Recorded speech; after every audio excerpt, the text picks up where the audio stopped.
اللہ نے ایک نظام بنایا ہوا، ہمیں علم دے کے ہمیں بتا دیا۔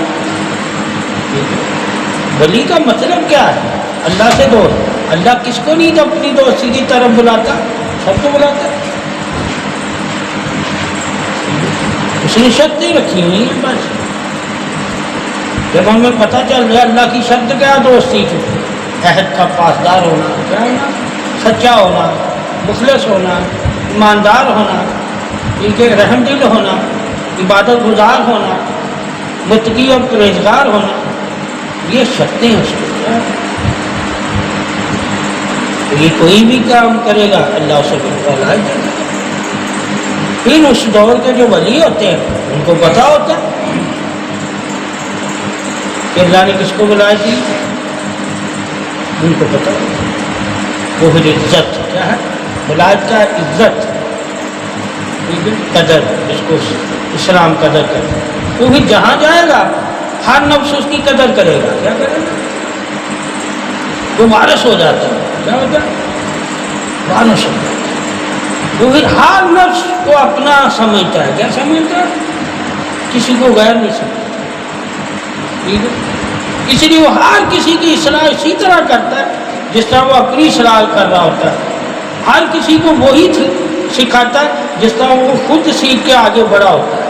وہ کبھی بھی اپنے سے کم نہیں کسی کو دے گا، وہی چاہے گا جس طرح میں اللہ سے مانگ رہا ہوں اسی طرح یہ بھی اللہ سے مانگنے والا بن جائے۔ جس طرح میں اللہ سے محبت کرتا ہوں اسی طرح یہ میرے چاہنے والا بھی اللہ سے محبت کرنے لگ جائے۔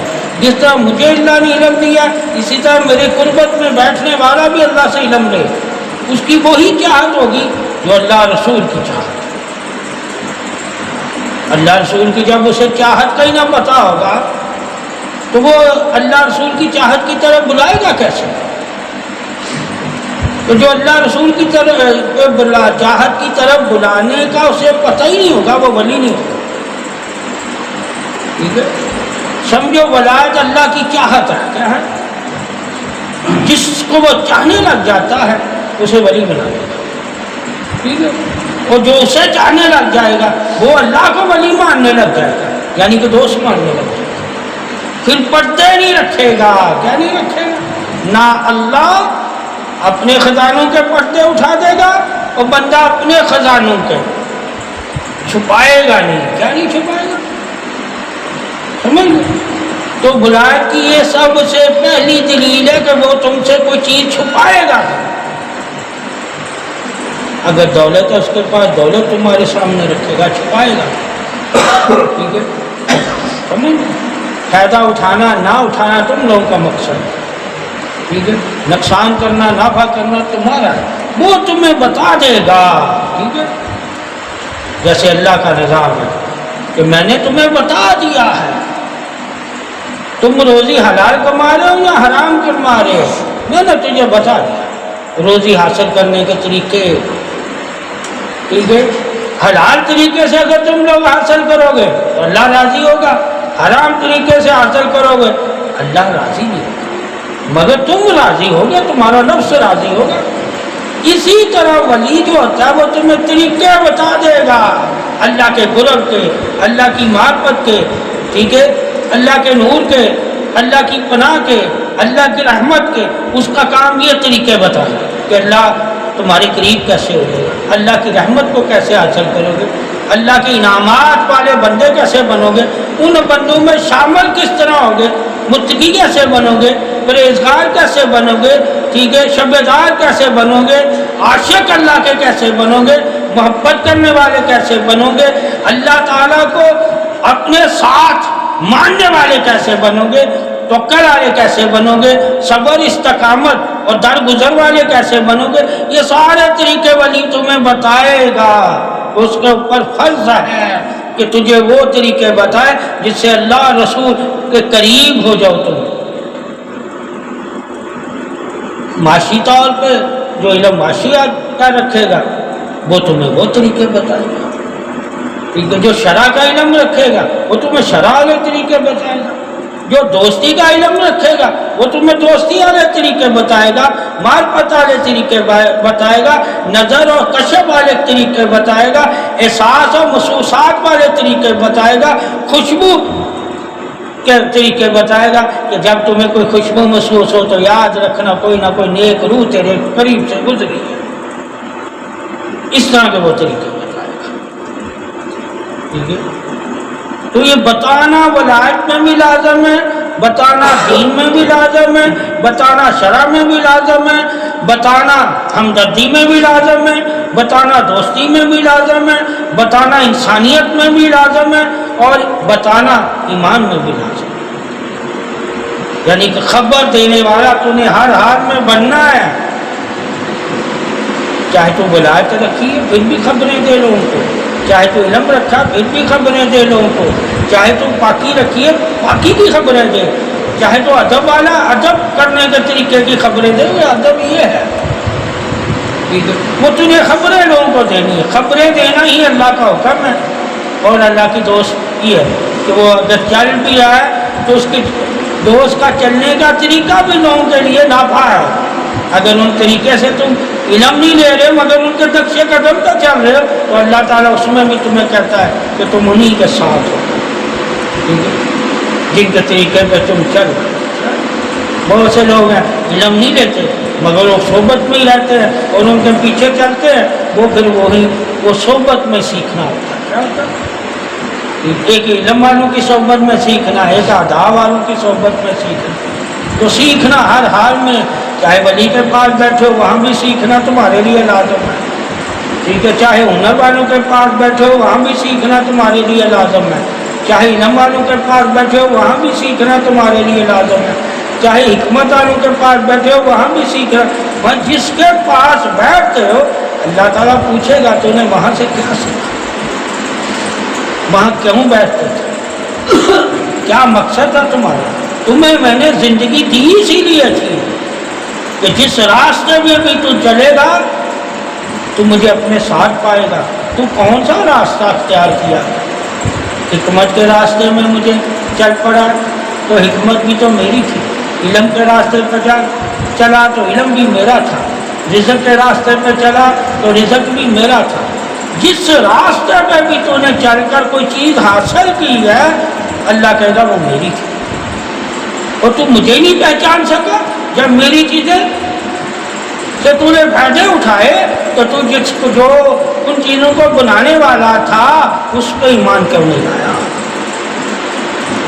تو پھر یہ ہر انسان سے پوچھا جائے گا کہ ہر چیز میری گواہی دیتی تھی اور ایک تو ہی تھا جو مجھے باہر ماننے سے انکار کر رہا تھا، میری تعریف کرنے سے انکار کر رہا تھا، چاند سورج پربت پانی ہر چیز میری تعریف کرتی تھی سوائے انسان اور جن، تو ہی غافل، کیونکہ کوئی چیز مجھ سے غافل نہیں۔ اس لیے کہتے ہیں اللہ نے کہا ہر چیز میرا ذکر کرتی ہے، ٹھیک ہے؟ تو جب ہر چیز اللہ کا ذکر کرتی ہے تو اللہ نے تجھے ذکر کے لیے بھی پیدا کیا، فکر کے لیے بھی پیدا کیا، علم کے لیے بھی پیدا کیا، نور حاصل کرنے کے لیے بھی پیدا کیا، رزق حاصل کرنے کے لیے پیدا کیا، عزت حاصل کرنے کے لیے بھی پیدا کیا، اللہ سے دوستی حاصل کرنے کے لیے تجھے پیدا کیا، اللہ نے پاکی حاصل کرنے کے لیے بھی تجھے ہی پیدا کیا۔ تجھے پیدا کرنے کا مقصد کیا تھا کہ اللہ کی ہر تعریف کو تو حاصل کر کے اللہ کی تعریف والا بندہ بن جائے۔ باقی ہر نفس جو ہر تعریف نہیں کرتا اللہ کی، کیا اگر کوئی سبحان اللہ کہہ رہی ہے کوئی جڑی بوٹی تو قیامت تک اس نے سبحان اللہ ہی کہنا ہے، الحمدللہ نہیں کہے گی، ٹھیک ہے؟ اسی لیے کہا گیا کہ فرشتے بھی اگر اللہ کی عبادت کرتے ہیں تو وہ عبادت وہی کرتے ہیں، ٹھیک ہے، جو انہیں حکم دیا گیا ہے۔ اگر کوئی سجدے میں ہے تو سجدے میں ہی قیامت تک رہے گا، اگر رکوع میں ہے تو رکوع میں ہی قیامت تک رہے گا، ٹھیک ہے، اگر قیام میں ہے تو قیام میں ہی رہے گا، ٹھیک ہے، وہ بدلے گے نہیں۔ تمہیں اللہ نے کیا کہا؟ تم ہر چیز میں میرا ذکر ڈھونڈ کر میرا ذکر کرو، ٹھیک ہے، میری عبادت کرو، فرشتوں کی مانند کرو، انبیاء کی مانند کرو تو صحیح۔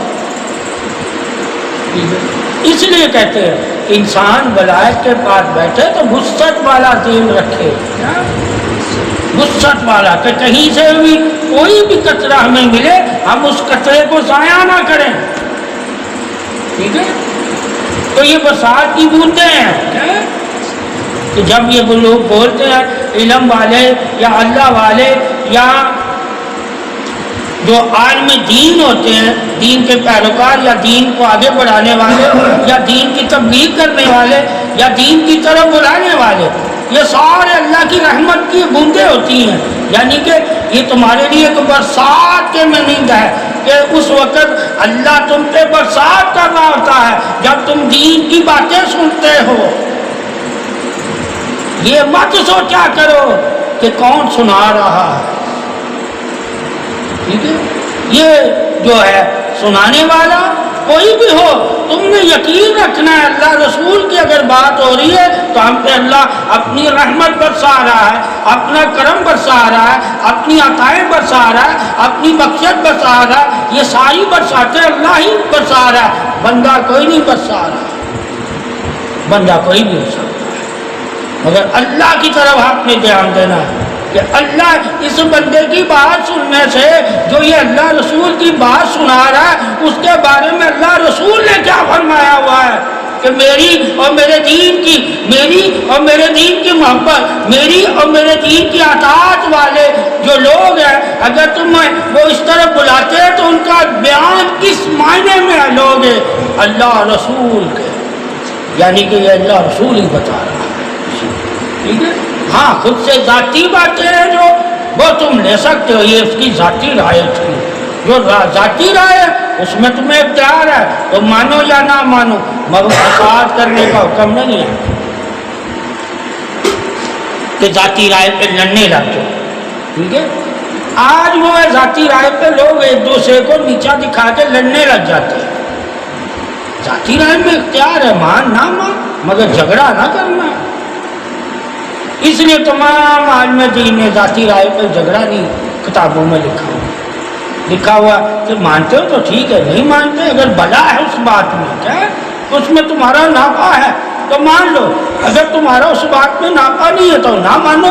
تو کچھ باتیں ایسی ہوتی ہیں جو کتابوں پہ لکھی ہوئی ہیں، ہر بندے کے لیے وہ بات نافع نہیں ہوتی، ہر بندے کے، وہ جو بندہ اس مصیبت میں مبتلا ہوگا وہ اگر اس بات کو پوائنٹ کو نوٹ کرے گا تو اس بندے کے لیے وہ نافع تھا، تو وہ کہے گا ہاں یہ چیز بزرگوں نے ہم پہ احسان کر دیا، ہمیں حکمت میں یہ چیز بتا دی اپنی ذات سے، جو اللہ تعالیٰ نے ان کو اپنے علم سے ان کا سینہ روشن کیا تو انہوں نے رائے دی، تو وہ رائے میرے لیے کامیابی کا سبب بن گئی، وہ ہر بندے پہ نہیں لگے گی، ٹھیک ہے؟ اب وہ کتابیں پڑھنے سے وہ ہر بندے کے پاس رائے چلی گئی، اب بندے کو سمجھ نہیں آئی، کیوں کہ وہ اس رائے کا وہ حقدار ہی نہیں تھا، مگر کتاب کی صورت میں وہ حقدار ہو گیا، وہ رائے کے علم کو بھی اس نے علم سمجھ کے لوگوں میں فتور پیدا کر دیا، سمجھیے؟ جس طرح ایک امام ہے، ان کے پاس ایک عورت آئی، ٹھیک ہے، کیا لے کر؟ پانی کا برتن، پیالہ، تو کہا کہ میرا میاں نے کہا کہ تم اسے کسی جگہ رکھے گی، پانی کو پھینکے گی، پانی کو، ٹھیک ہے، ضائع کرے گی تو تجھے طلاق ہو جائے گا، ٹھیک ہے؟ امام ابو حنیفہ، ٹھیک ہے، آپ نے فرمایا تم ایسا کرو، اس کو اپنے دوپٹے میں بھگو پانی کو اور ہوا میں خشک کر دو، پانی کہیں گرے گا اور تم طلاق سے بچ جاؤ، ٹھیک ہے؟ اب کسی کے ساتھ ایسا واقعہ ہو تو اس کے لیے یہ آسانی ہے، یعنی کہ دنائی کی باتیں، اس کو کیا کہیں گے؟ حکمت اور دنائی کی باتیں۔ اب بزرگوں نے کہیں حکمت کہیں دنائی سے کام لیا ہے، وہ ہم علم رکھنے والا صرف شرعی بیان کر رہا ہے، حکمت نہیں بیان کر رہا،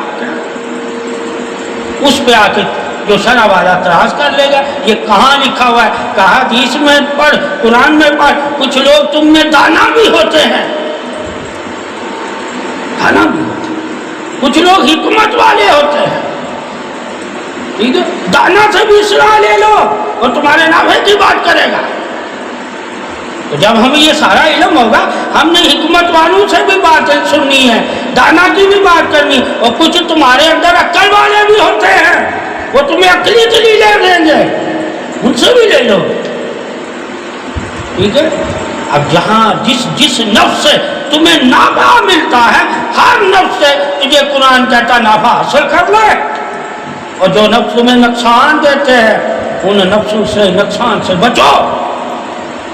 اب بزرگوں نے دیے تھے لوگوں نے نافع حاصل کیے, کیا کیا؟ اور جس کو نافع ملا اس نے کہا مجھے تو ملا, تو کتابوں میں لکھ دیا وہ نافع. اور جس کا نقصان ہوا کسی بزرگ کی نافرمانی سے بے ادبی سے وہ نقصان بھی لکھ دیے گئے. ٹھیک ہے. تو نافع اور نقصان تو دونوں طرف ہے. ٹھیک ہے. اب بزرگوں کی طرف نہیں ہے, یہ بندے کی طرف ہے کہ بندہ دب کر کے نافع لیتا ہے یا بے ادبی کر کے نقصان میں شامل ہو جاتا ہے. اس میں بزرگوں کا کوئی دخل نہیں. کیا بزرگ پہ لگا دیں کہ بزرگوں کی وجہ سے میں نافع مل گیا یا بزرگوں کی وجہ سے میں نقصان نہیں. اللہ نے کہا ہے تمہیں کہ جہاں نافع ملتا ہے نافع حاصل کرو, اور نقصان تمہاری اپنی وجہ سے ہوتا ہے, اپنے ہاتھ, اپنے پیر, اپنی زبان اور اپنی بے ادبی کی وجہ سے. نافع میں تو کسی کو بھی شامل کر سکتا ہے کہ فلاں کی وجہ سے میں آج نافع والا بن گیا. ٹھیک ہے. مگر نقصان میں تو کسی کو نہیں شامل کر سکتا. فلاں کی وجہ سے اسی لیے شیطان کا لکھا ہوا ہے کیا کہ قیامت والے دن لوگ کہیں گے کہ ہمیں یہ گمراہ کرتا تھا. کیا وہ کہے گا میں نہیں جانتا, میں نے کسی کو گمراہ ہی نہیں کیا, یہ سب جھوٹ بولتے ہیں. سمجھ گئے؟ وہ کیوں لکھا گیا؟ تاکہ تم کسی بزرگ کے پاس بھی بیٹھ کے اگر گمراہ ہو جاتے ہو تو کسی بزرگ کو بھی نہیں کہہ سکتے میں فلاں بزرگ کی وجہ سے گمراہ ہوا. ٹھیک ہے. جسے پتا ہوگا کہ گمراہ انسان خود ہوتا ہے. ٹھیک ہے. وسوسہ آتا ہے, جھٹکو. جب حدیث میں تمہیں مل گیا کہ تمہارے دلوں میں وہ وسوسے ڈالتا ہے تو اسے جھٹکو نا. حدیث یہ کہہ رہی ہے کہ اسے جھٹکو بھی, اس پہ چالی نہ پڑنا. وہ تمہارے ساتھ نہیں چلے گا, وہ تو وسوسہ ہے. اس لیے ایک پہلے دور کے بزرگ جو ہے انہوں نے حکمتاً ہمیں باتیں بتائی کہ جی مجھے رستے میں شیطان نظر آ گیا. کیا آ گیا؟ کسی کو نظر نہیں آ رہا. کیا نہیں آ رہا؟ کسی کو نظر نہیں آ رہا, صرف اسے ہی نظر آ رہا. یہ لازم نہیں ہے کہ ہر سویا ہوا آدمی خواب دیکھے. تو حدیث میں یہ زندگی تمہاری ہے کہ سونے کی مانندہ ہے کہ جیسے لوگ سوئے ہوئے ہیں, جب تم مرو گے تو پھر تمہاری آنکھیں کھلے گی اور تم کہو گے اوہو میں نے تو زندگی کو فلک میں گزارا. کچھ لوگ حدیث پاک میں کہ سوتے بھی غافل ہو کے ہیں, غافل ہو کے سونا بھی ہمارے اسلام میں جائز ہے. زندگی غافل ہو کے گزارنا کیسے جائز ہوگا؟ تو یعنی اپنے سوتے وقت بھی تمہارے اوپر وہی شرح لگتی ہے جو جاگتے ہوئے لگتی ہے کہ اپنا دامن بھی, ٹھیک ہے, اپنے کپڑے بھی, لبادہ بھی, اپنی کروٹ بھی, ٹھیک ہے, اللہ کے یاد میں گزارنا. ٹھیک ہے. اگر تم اللہ سے ڈرتے ہو تو پھر وہ اللہ کے دوست جو ہوتے ہیں ان کے بارے میں وہ اللہ سے ڈرتے ہیں. وہ جب کروٹیں لیتے ہیں اللہ کو یاد کرتے ہیں, ہر کروٹ پہ غافل نہیں ہوتے.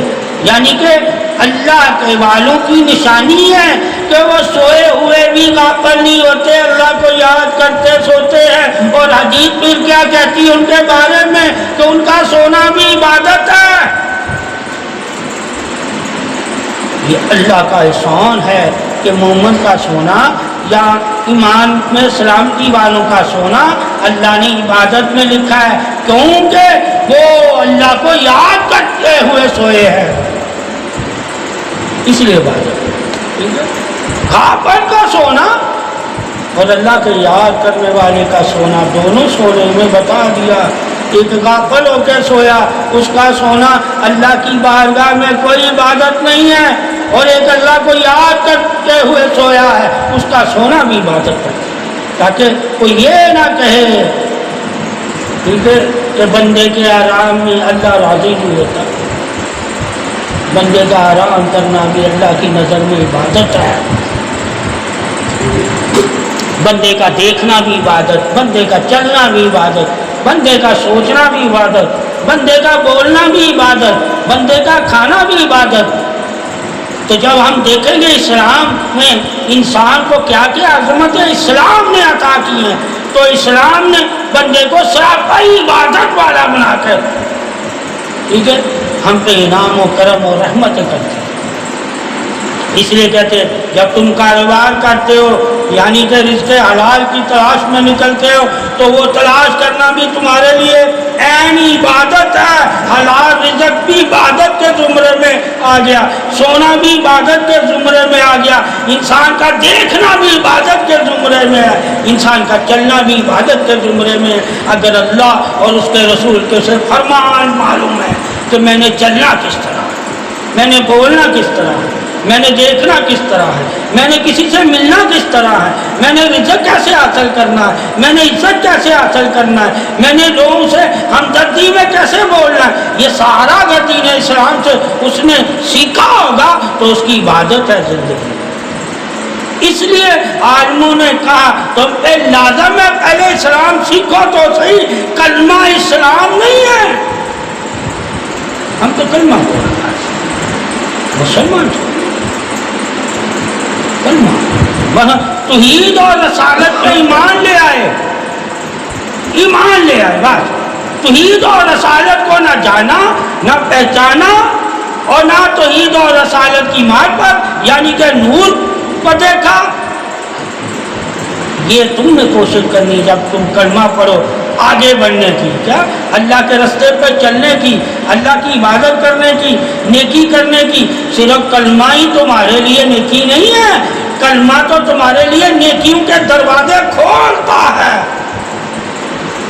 ٹھیک ہے۔ رسالت ہی تمہارے لیے نیکی نہیں ہے، رسالت تو تمہارے لیے نیکیوں کے دروازے کھولتی ہے کہ اب تو نے اگر لا الہ الا اللہ محمد رسول اللہ صلی اللہ علیہ وآلہ وسلم پڑھ لیا ہے تو اللہ نے تیرے لیے دروازے کھول دیے، علم کے بھی کھول دیے، حکمت کے بھی کھول دیے، کرم کے بھی کھول دیے، فضل کے بھی کھول دیے، قدر کے بھی کھول دیے، عزت کے بھی کھول دیے، احترام کے بھی کھول دیے، ادب کے بھی کھول دیے، سارے دروازے اللہ نے کھول دیے۔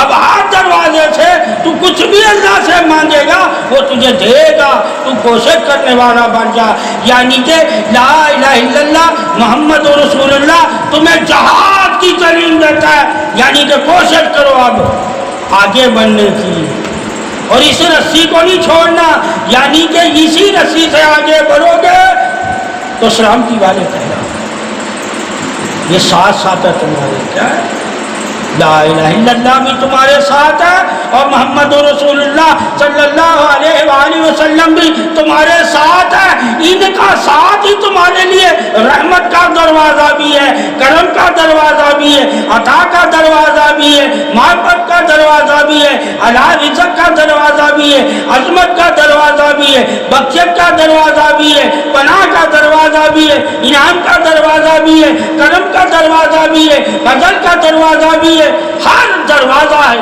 اللہ تعالیٰ لا الہ الا اللہ محمد رسول اللہ صلی اللہ علیہ وآلہ وسلم کی وجہ سے تمہارے لیے ہر دروازہ کھول دیتا ہے۔ اللہ کے دروازوں کی طرف آ جاؤ، اللہ بلا رہا ہے، کیا بلا رہا ہے؟ اللہ تمہیں بلا رہا ہے کہ تم میری طرف آ جاؤ، رسول صلی اللہ علیہ وسلم تمہیں بلا رہے ہیں کہ تم میری طرف آ جاؤ۔ اب تم اللہ اور رسول کی طرف آؤ گے تو پھر ان سے پوچھنا اللہ کی تم پہ کیا کیا عطائیں بخششیں انعامات ہیں، وہ تمہیں کھل کے بتائیں گے۔ پھر ان انعامات حاصل کرنے کے لیے اپنے آپ کو یعنی کہ تیار کرنا، جہاد کرنا، اپنے آپ سے، اپنے نفس سے جہاد کرنا، اپنی برائی سے جہاد کرنا، شیطان سے جہاد کرنا، کافر سے جہاد کرنا، جہالت سے جہاد کرنا، ٹھیک ہے۔ یہاں تک کہ گندے وسوسات سے جہاد کرنا. اب تیرا جہاد 80 سے 120 قسم کا تیرا جہاد ہے تیری زندگی میں، تو اتنے جہاد کرنے کے لیے تیار رہنا ہے. کیا یہ نظر بھی جہاد ہے، برائی کی نظر سے بچنا بھی جہاد ہے. جیسے کہ جب دشمن تم پہ وار کرے، تلوار کے ضرب سے وار کرے، تو اس کی تلوار سے بچنا بھی جہاد کے زمرے میں آتا ہے. یہ دشمن تمہارے ساتھ ہے، اس کے بعد سمجھنا کہ دشمن ہم پہ کس کس طریقے سے وار کرتا ہے. وہ دشمن کون ہے؟ کہا تمہارا نفس، ابلیس، کافر اور ولاد، یعنی کہ اللہ کے دوستوں کا اور اللہ کے رسولوں کا جو منکر ہے وہ بھی تمہارا دشمن ہے، جو اللہ کے دشمن ہے. ٹھیک ہے، ان کو بھی دشمن ماننا. جو نبی اور ولی کے دشمن ہیں ان کو بھی دشمن ماننا. یہ ایمان کی سلامتی کے لیے ہے، اور کلمہ ایمان میں داخل ہونے کے لیے ہے. اب داخل تو ہر کوئی ہو سکتا ہے، مگر ایمان میں سلامتی والا، ایمان میں مکمل ہونے کے لیے، ایمان میں قرب پانے کے لیے، ایمان میں جنتی ہونے کے لیے، ایمان میں نور حاصل کرنے کے لیے، ایمان میں پاکی پانے کے لیے، ایمان میں علم حاصل کرنے کے لیے، ایمان میں جہاد کا طریقہ سیکھنے کے لیے یہ ایمان لاؤ گے تو تمہیں پھر عالم دین بتائیں گے کہ اب ایمان لانے کے بعد تیرے اوپر کیا کیا فرض ہو جاتا ہے. پہلے تیرے اوپر صرف ایک ہی چیز فرض ہے، لا الہ الا اللہ محمد رسول اللہ صلی اللہ علیہ وآلہ وسلم. پہلے تمہارے پہ یہ فرض ہے کہ تم کلمہ گو ہو جاؤ. پھر تمہارے اوپر فرض ہے نمازی ہو جو، پرہیزگار ہو جو، متقی ہو جو، علم والے ہو جو، صابر ہو جو، صادقین ہو جو، ذاکر ہو جو، عارفین ہو جو، عابد ہو جو. پھر تمہارے اوپر ہر چیز لازم ہے. جو اللہ جن کو پسند کرتا ہے ان کی پسند بھی لازم ہے، اور اللہ کی پسند بھی تمہارے لیے لازم ہے. پسند کو اپنانا بھی لازم ہے، اللہ کی محبت کو پانا بھی لازم ہے، اللہ کے قرب کو ماننا بھی لازم ہے، اللہ کو حاضر ناظر جاننا بھی لازم ہے. اب ایک ہے ماننا حاضر ناظر، ایک ہے جاننا حاضر ناظر. تو جاننے میں بندہ اور ہے، ماننے میں ہر بندہ مانتا ہے. جاننے کی مثال کیا ہے کہ میں کیسے کہوں اللہ حاضر ناظر ہے. اللہ کہتا ہے جو نیکی کی طرف بلا رہا ہوتا ہے، تمہاری مدد کر رہا ہوتا ہے، وہ میرے حکم سے ہی کر رہا ہوتا ہے، میں ہی اس کا ہاتھ بنتا ہوں. تو سمجھ لو اس وقت میں ہی بلا رہا ہوں. ٹھیک ہے، یہ معرفت ہے اللہ کی حکمت کہ تمہیں عزت دینے کے لیے تمہارے ہاتھ کو ہی اللہ اپنا ہاتھ کہہ دیتا ہے. ٹھیک ہے، تو اولیاء کرام کی یہی عظمت ہے کہ اللہ تعالیٰ اولیاء کرام کو عزت دینے کے لیے اللہ ان کے ہاتھ اور پاؤں، زبان، کان، سماعت بن جاتا ہے. ٹھیک ہے، حتیٰ کہ اللہ ہاتھ پاؤں کو زبان سے، سماعت سے پاک ہے.